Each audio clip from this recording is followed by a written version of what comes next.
रश्मि शुक्ला के बारे में हमने चुनाव आयुक्त को जब मुंबई आए थे तब निवेदन किया कि उसका तुरंत तबादला होना चाहिए। तबादला तो हुआ नहीं, लेकिन चुनाव आयोग ने जो कहा वो बहुत हंसने वाली चीज थी।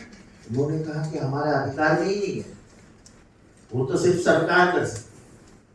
तब हमने कहा कि बंगाल के डीजी को आपने 3 घंटे में भेज दिया करके, तो तब क्या अलग पुस्तिका थी न्याय की, और अलग पुस्तिका है न्याय की महाराष्ट्र में।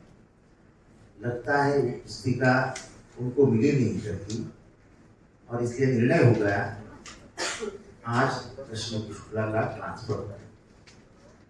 रश्मि शुक्ला जी, मैं उनके ऊपर वैयक्तिक आरोप नहीं करूंगा।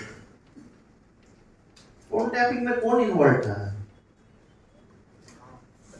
हमारे नाना पटोले जी कांग्रेस के, एक याद आ रहा है, ऐसे ने बहुत फोन टैप किए।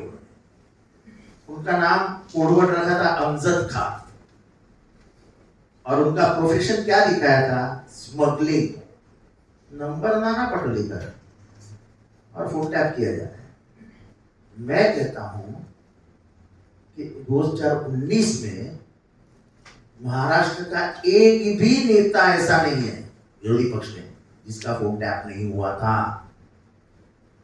और आज भी मैं कहता हूं कि आज भी फोन टैपिंग चालू है, लगातार चालू है, और इसको ऑब्जर्वेशन के नीचे रखा गया है। और पेगासस नाम का जो सॉफ्टवेयर है उसका खुलेआम वापर हो रहा है। कोई सेफ नहीं ऑपोजिशन, सब ऑपोजिशन लीडर्स के फोन टैप हो रहे हैं।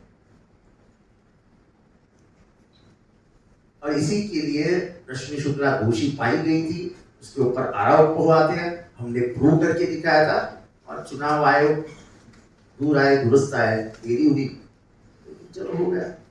लेकिन ये जो कहना था कि हमारे हाथ में ही नहीं, अब इनके हाथ में कैसा आया, इसका जवाब तो दो।